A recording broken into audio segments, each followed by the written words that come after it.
Everyone, you are very warm welcome to our channel BL story teller. और आज मैं आपके साथ लव अफेयर का नेक्स्ट पार्ट लेके आई हूँ।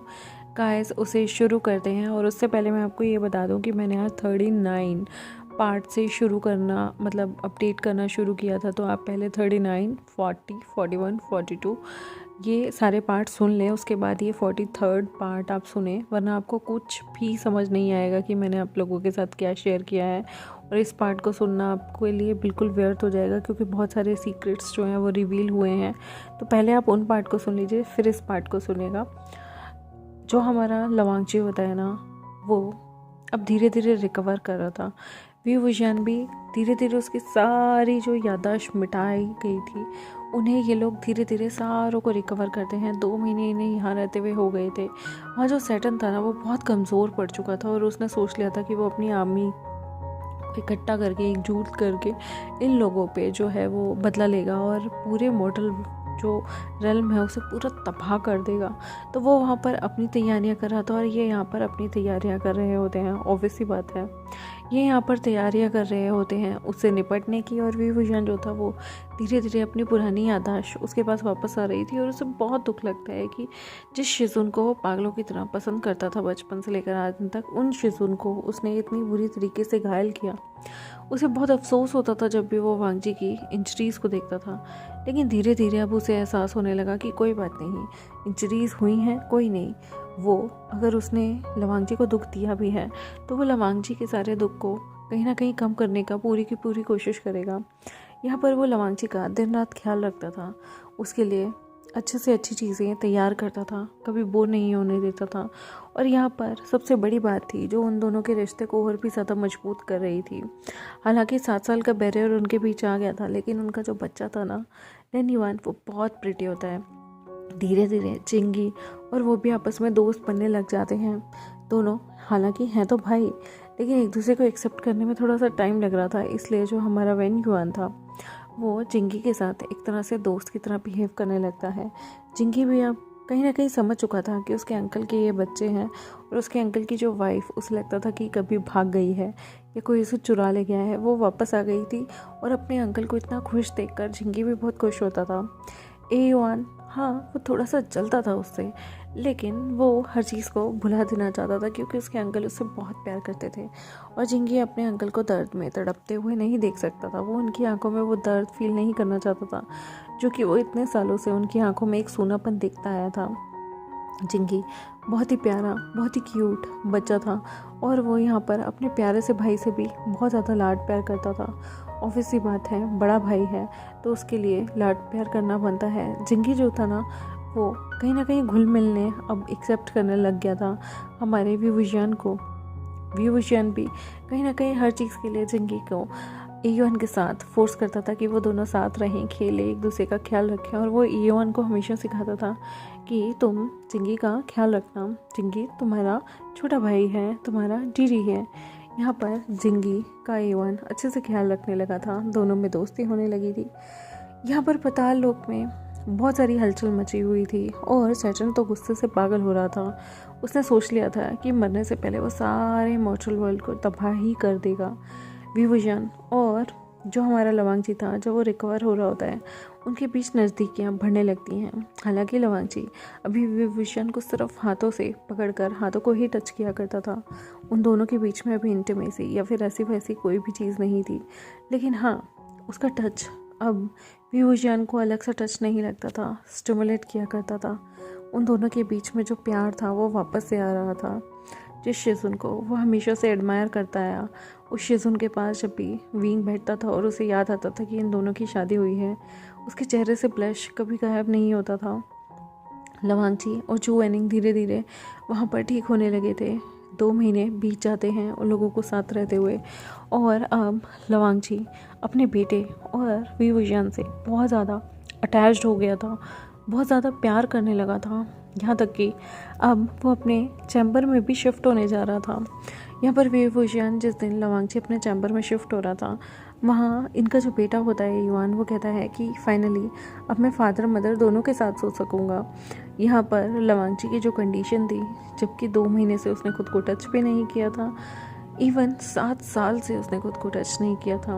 और यहाँ पर वो विंग को जब भी देखता था, उसके मन के जो डिज़ायर थे जो सिर्फ एक बार कंप्लीट हुए थे, वो जानता है कि उसने अपनी अपनी रट को कैसे काबू कर रखा था।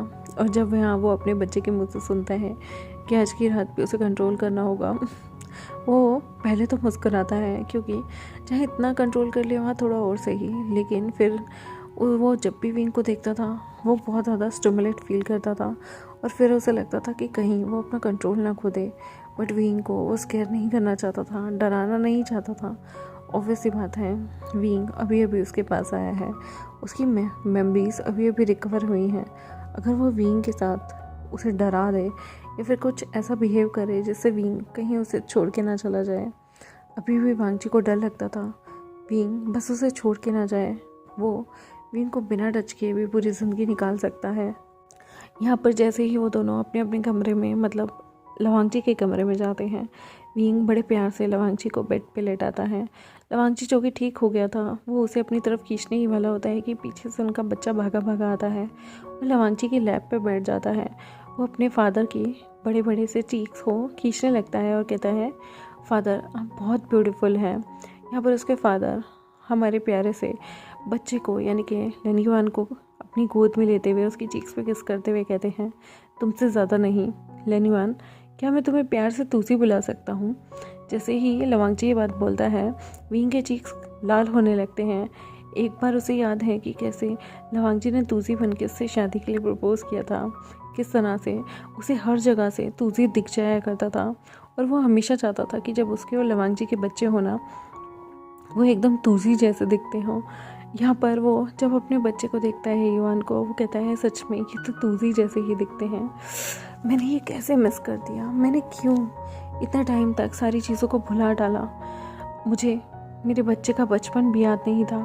उसे बहुत दुख लगता है, पर उसकी मेमोरीज अब रिकवर हो रही थी तो उसे याद आता है कि कितना दर्द झेलते हुए उसने बच्चे को जन्म दिया था, कितनी मुश्किल से अपनी उसने प्रेगनेंसी के 9 महीने बिताए, जिसमें उसकी हीट आती थी तो उसमें उसे कितना दर्द होता था।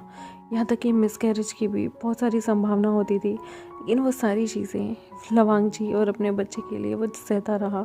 और कैसे जब माँ बच्चे का दोनों का दूध का बॉन्ड बन गया था, तो उन दोनों को जुदा कर कर सैटर्न ने कितनी बेरहमी से उसकी सारी याददाश्त मिटाकर, उस बच्चे की याददाश्त मिटाकर उसे अपनी माँ से ही दूर कर दिया। विंग का जब भी ये सब याद करके खून ही खोल जाता था, लेकिन वो मन में सोचता था, कोई बात नहीं, कोई कितना भी बुरा कर ले, अच्छे दिन आते हैं ना, भगवान है ना। और देखो ना, भगवान ने फिर से उसे उसकी फैमिली से मिलवा दिया ना। अगर उसके बच्चे ने जिद की होती उसके साथ चलने की, तो आज ना ही वो लवांगची से मिल पाता और ना ही उसके बच्चे को उसका परिवार मिल पाता। तो वो मन में सोचता है कि खैर जो होता है अच्छे के लिए होता है। अब वो लवांगची एक साथ हैं। यहाँ पर वो लवांगची की बाहों में अपने प्यारे से बच्चे को देखकर इमेजिन कर रहा था कि कैसे वो भी लेंतूसी को गोदी में ले लेके घूमता था। यहाँ पर लवांगची विभूषण को अपने साथ बेड पे लेटने के लिए कहता है। आज उसका बच्चा जिद करता है कि वो यहाँ पे लवांगची के सीने पे सिर रख के सोना चाहता है, लेकिन विंग उसे प्यार से समझाता है कि अभी बाबा के जो जख्म है वो ताज़े हैं, तो प्लीज़ ऐसे ना करे। उसे अपने दोनों के बीच में ही सुला देते हैं। विंग को गुदगुदी सी महसूस हो रही थी। इतने टाइम बाद वो अपने अल्फा के साथ सो रहा था, तो ऑब्वियस सी बात है उसकी बॉडी में, उसके एहसासों में एक हलचल तो हो रही थी। और लवांगची भी ये बात जानता था, क्योंकि सेम उसका भी हाल बेहाल था। विंग को ना नींद आती ना लवांगची को। कोशिश करके ये दोनों एक दूसरे से मुंह मोड़ के दूसरी साइड सो जाते हैं, क्योंकि इनके लिए कंट्रोल करना बहुत मुश्किल था। दोनों में से कोई भी ये बात बोलना भी नहीं चाहता था, क्योंकि विंग शर्मसार हो जाता और लवांगची को लगता कि वो विंग पे कहीं जुल्म तो नहीं कर रहा। कहीं किसी के कहने से वो अगर ऐसा करेगा तो विंग को लगेगा शायद लवांगची सिर्फ इसके लिए ही उसके साथ है। वो कुछ नहीं बोलता, ना विंग कुछ बोल पाता है। और यहाँ पर दोनों एक साइड अलग अलग मुंडी करके सो रहे होते हैं, लेकिन तभी वांगची कहता है, विंग वांगची को देखकर बोलता है दूसरी साइड मुँह कर बोलो रंजा।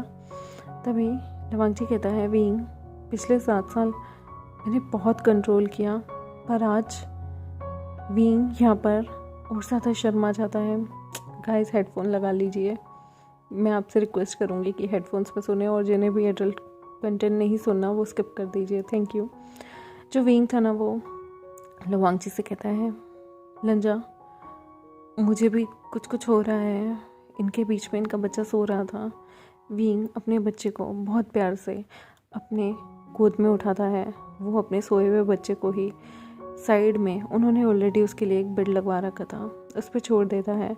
वो पहले अपने बच्चे के पास ही बैठा होता है और उसे प्यार से सहलाता है, उसके बेड को गर्म करता है और फिर अपने बच्चे को सुलाकर वापस से लवांगची के पास जैसे ही आता है, लवांगची से सीधा अपने बेड में खींच लेता है। विंग कहता है, लंजा क्या कर रहे हो, वो उठ जाएगा। लंजा कहता है, नहीं उठेगा, वो अच्छे से सो गया है। विंग, पर मुझे नींद नहीं आ रही। वो विंग को और करीब खींचता है। दोनों की सांसें एक दूसरे की सांसों से टकराती है। विंग कहता है, लंजा सब्र करो। लंजा यहाँ पर विंग को फटाफट से लिटाकर उसके ऊपर आ जाता है और कहता है, कितना सब्र करूँ विंग, ऑलरेडी 7 साल से ऊपर सब्र हो चुका, अब तो मेरे सब्र के बांध टूट रहे हैं। मैंने बहुत इंतज़ार किया, मुझे लगता था कि तुम और मैं बहुत खुशी से रहेंगे, लेकिन किस्मत हमेशा हमें अलग कर देती है। अब मैं एक वक्त भी गंवाना नहीं चाहता।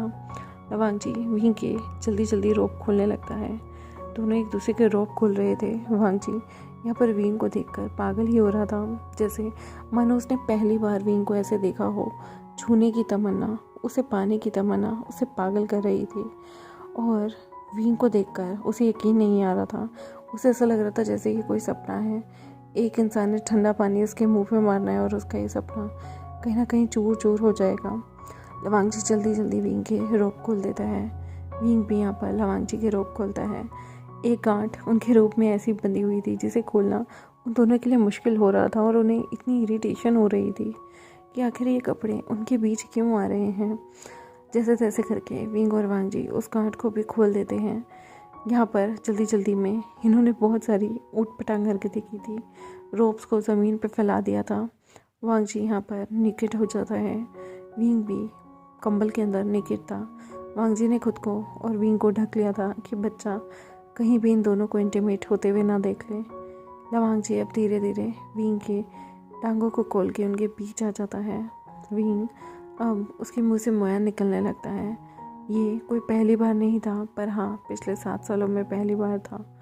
वांगजी विंग को अब बहुत ज़्यादा पैशनेट किस करने लगता है। विंग की भी सांसें बढ़ गई थी, तुकनी तिकनी धक धक धक, बिल्कुल ऐसे ही उसकी सांसें बढ़ती जा रही थी। वांगजी विंग से कहता है, विंग तुम इतनी तेज़ तेज़ क्यों तुम्हारा दिल धड़क रहा है। विंग कहता है, लंजा प्लीज़ बातें मत करो, तुम जानते हो कि क्यों धड़क रहा है। वांगजी कहता है, क्या ये हार्ट बीट मेरी वजह से इतनी तेज़ है। विंग कहता है, ऑफ कोर्स किसी और की वजह से थोड़ी होगी। यहाँ पर वांगजी बड़े प्यार से उसे लिप किस करता है। दोनों पैशनेट एक दूसरे को किस करने लगते हैं। दोनों की टंग एक दूसरे की टंग के साथ रोल होती हुई एक दूसरे के लिप्स को बहुत अच्छे से सक करती हुई एक दूसरे में खो गई थी। विंग की आंखों से आंसू गिर रहे थे। उनकी पैशनेट किस थी और जब तक दोनों की सांसें थमी नहीं वो किस करते रहे। और उसके बाद जब वो लोग बिल्कुल थक गए, सांसें बिल्कुल भी नहीं आ रही थी, तब वो दोनों एक दूसरे से अलग होते हैं। लवांगची तो अभी भी सांस लेने के बाद धीरे धीरे उसकी नेक को किस करने लगता है और धीरे धीरे उसके शोल्डर पे आता है। वो अपने उस बाइट मार्क को टेस्ट करता है जो उसने विंग की बॉडी पे डाला था। विंग उसका मार्क्ड ओमेगा है। वो उस निशान को लिक करने लगता है और वहाँ ज़ोर से बाइट करता है कि विंग को अक्सर ये याद रहे कि वो किसका है। और फिर वो धीरे धीरे विंग के इतने सुंदर से शोल्डर ब्लेड्स को किस करने लगता है, उन पे धीरे धीरे किस देने लगता है, निशान बनाने लगता है, प्यार करने लगता है। धीरे धीरे वो विंग की चेस्ट की तरफ आता है और उसकी धड़कनें सुनने लगता है, जैसे मानो ये धड़कनें उसने पहली बार सुनी हो। धीरे धीरे वो विंग के निप्पल को भी लिक करने लगता है, एक हाथ से उसके निप्पल को स्टिमुलेट करना और दूसरे को अपनी टंग से इतना ज़्यादा स्टिमुलेट करना, इतना ज़्यादा किस करना, इतना ज़्यादा उसे गोल गोल अपनी टंग फहराते हुए उसे एक्सॉटिक बना देना कि विंग के मुंह से करहराने की आवाज़ें आने लगी, मोयनिंग होने लगी। विंग पागल हो रहा था एक्साइटमेंट से, प्लेजर से। विंग बहुत ज़्यादा एक्साइटेड हो जाता है। लवांगची धीरे धीरे उसके पेट पे भी टिकलिंग यानी कि गुदगुदी करने लगता है। अपनी टंग से उसकी निवल यानी कि उसकी धुन्नी को किस करने लगता है, लिक करने लगता है और अपने दोनों हाथों से उसके दोनों निप्पल को पिंच करने लगता है। विंग की आवाज़ें अब पूरे रूम में फैली हुई थी, लेकिन विंग अपने हाथों से अपने मन को रोकता है ताकि उसका बच्चा ना उठ जाए। और धीरे धीरे अब लवांगची उसकी टांगों को खोल के उसके साथ अपनी बॉडी को प्रेस करने लगता है। अभी वांगची और विंग नीचे से एक नहीं हुए थे, पर वांगची इतना ज़्यादा उसे टीज़ करता है कि विंग पागल ही हो जाए। वो दोनों अपने अपने बॉडी पार्ट्स को एक दूसरे के साथ रब करने लगते हैं और फिर बिना किसी वार्निंग के लवांगची ने साइड में पहले ही ऑयल प्रिपेयर किया हुआ था, वो विंग को कहता है, विंग तेल से मुझे अच्छे से प्रिपेयर करो। विंग जो कि शर्मा जाता है, उसने अभी तक ऐसा कुछ नहीं किया था, वो और भी ज़्यादा शर्माते हुए मना करता है। तो लवांगची कहता है, अगर प्रिपेयर नहीं किया तो मैं तुम्हें टच नहीं करूँगा। विंग यहाँ पर बहुत ज़्यादा नर्वस था। बहुत देर तक वांगजी उसे ऐसे ही टीज़ करता रहता है। विंग यहाँ पर वांगजी को महसूस कर सकता था कि वांगजी कितना डेस्परेट हो रहा है। विंग से भी अब रुका नहीं जाता और वो साइड वाली टेबल से उस तेल को उठाता है और वांगजी को अब प्रिपेयर करने लगता है। वांगजी उसकी सोच से भी ज़्यादा बहुत ज़्यादा कठोर हो चुका था और वांगजी इस वक्त इतना ज़्यादा एक उत्साहित था कि वो विंग के साथ किसी भी मोमेंट फाइल्ड होने से परहेज़ नहीं करता। विंग भी ये चीज़ जान गया था। वो अच्छे से वांगजी को ऑयल से प्रिपेयर करता है और वांगजी ऑयल से विंग को भी प्रिपेयर करता है और फिर वो और विंग सेक्स करने लगते हैं। उन दोनों ने पहले मिशनरी पोजीशन में सेक्स करा होता है, जहाँ विंग नीचे था और वांगजी ऊपर। दोनों बहुत ज़्यादा पैशनेटली कर रहे थे, इतना कि उनका बेड भी हिलने लगा था, आवाज़ें गूंज रही थी। साथ वाले जितने भी लोग सो रहे थे वो भी 2 मिनट के लिए सोचते हैं शायद भूकंप तो नहीं आ गया, पर ये भूकंप नहीं, ये तो लवांगची की वासना थी जो इतने टाइम से उसके अंदर तभी हुई थी। और उसका प्यार था जो विंग के लिए था, जिसे उसने अपने अंदर दबा रखा था। दोनों के बीच में पैशनेट रोमांस होता है। विंग और लंजा न जाने कितने पोज चेंज करते हैं उस बेड पे। उस बेड के तो किनारे भी अब बेचारे बोलने लगे थे। गड़ गड़ गड़ की आवाज़ें सब जगह आ रही थी। कमरे में उनकी स्किन का आपस में होता हुआ मिलन और दोनों के बीच में पैशनेट किस, आवाज़ें, मुआनिंग और हाफने की आवाज़ें आ रही थी। अब दोनों एक दूसरे के साथ पागल हो गए थे। लंजा पहले उसके साथ सब चीज़ें करने के बाद अब बिना किसी प्रोटेक्शन के यूज़ किए वो विंग के अंदर ही अपने सारे चीज़ों को रिलीज़ कर देता है। यहाँ पर उसका वीर्य विंग के अंदर था और विंग अभी बस थोड़ी सी सांस ही लिए था कि लवांगची फिर से एक्साइटेड हो जाता है। 10-15 मिनट का ब्रेक वो सिर्फ एक दूसरे को हक करे हुए ही थे कि लवांगची की एक्साइटमेंट ने यहाँ पर विंग के साथ फिर से रोमांस करना शुरू कर दिया। विंग जो कि पागल था, जिसने 7 साल खुद को टच भी नहीं किया, हीट में उसे बहुत तकलीफ़ होती थी, आज उसे उतना ही मज़ा आ रहा था। वो भी सेकंड राउंड के लिए रेडी था। 7 साल इंतज़ार और 7 साल बाद आई मिलन की बेला को वो बहुत अच्छे से एंजॉय करते हैं। सुबह तक उन दोनों का रोमांस चलता है। सुबह A1 रोने लगता है जब उनका लास्ट राउंड चल रहा था। वांगजी जल्दी अपने लास्ट राउंड को कंप्लीट करने के बाद यहाँ पर विंग को कहता है कि तुम A1 को दूध पिला के सुला दो। विंग कहता है A1 बहुत बड़ा हो चुका, अब दूध पिलाने वाली एज नहीं है। वो जैसे तैसे करके अपने ऊर्जा को यूज़ करके A1 को फिर से सुला देता है और यहाँ पर लवांगची हंसने लगता है और कहता है तुमने मैजिक का यूज़ किया A1 को सुलाने के लिए। विंग कहता है अगर वो जाग गया तो मेरे अंदर हिम्मत नहीं है उसे अब कपड़े भी पहनने की और उसे कोई भी चीज़ एक्सप्लेन करने की। यहाँ पर विंग को बहुत शर्म आ रही थी। वांगची उसे क्लीन करता है और उसे कपड़े पहनने के लिए देता है। उसके फॉरहेड पे किस करता है और कहता है विंग चलो सो जाते हैं। विंग कहता है पर मैं चाहता हूँ कि शिचंग इसे यहाँ से ले जाएं। और वो शिचंग को एक तालिस्मान डालता है। शिचन यहाँ पर रूम में आता है। वो देखता है कि विंग और लवांगची बहुत थके हुए थे। वो A1 को उठाता है, अपने साथ ले जाता है। A1 बहुत सारे क्वेश्चन करता है कि वीर काका यानी कि उसकी मम्मी अभी फादर के साथ क्यों है, लेकिन यहाँ पर शिचन कुछ नहीं बोल पाता। वो उसे बताता है कि विंग थोड़ा थका हुआ है तो वो आज ज़्यादा देर तक थोड़ा रेस्ट करेंगे, तो A1 को अपने पढ़ाई के लिए अब आगे बढ़ना चाहिए। उन लोगों ने सोचा हुआ था कि ये 6.5 साल के जो A1 हैं उसे अब ये लोग पढ़ाई के लिए आगे क्लासेस में भेजा करेंगे, ताकि A1 भी अब पढ़ना लिखना सब कुछ शुरू कर दे। विंग ने वैसे भी उसे बहुत सारी चीज़ें सिखाई थी, लेकिन वो इतना इनफ नहीं था। A1 की प्रॉपर पढ़ाई अब लेंसेट द्वारा होगी, क्योंकि वो लेंसेट का हायर है। देखते हैं गाइस आने वाले टाइम में क्या होगा, A1 कितनी डिफ़िकल्टी से गुजरेगा, उसे पढ़ाई कैसी लगेगी, अच्छी, बोरिंग या घटिया। देखते हैं आने वाले टाइम में। तब तक मेरे चैनल को सब्सक्राइब, वीडियोस को लाइक, बेल आइकन को प्रेस करना बिल्कुल मत भूलिएगा गाइस, क्योंकि बेल आइकन से ही आपको सारी नोटिफिकेशन जाएंगी। और अगर आपने पर्सनलाइज़ किया है तो उसे ऑल कर दीजिए, ताकि आपको सारी नोटिफिकेशन जाएँ। Thank you very much, bye bye.